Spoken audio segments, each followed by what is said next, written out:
Buhay bilang isang mahirap. Ako ay isang simpleng tao na lumaki sa isang pamilyang hindi mayaman. Sa murang edad, natutunan ko na agad ang halaga ng pera at ang kahalagahan ng pagtitiyaga at pagpupursig.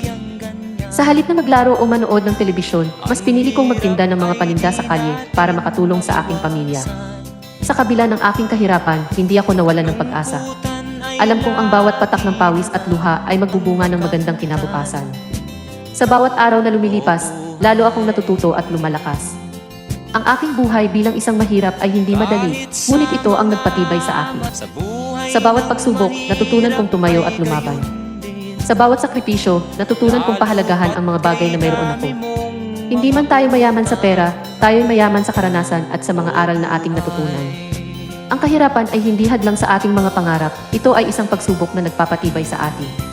Sana ay makatulong ang aking kwento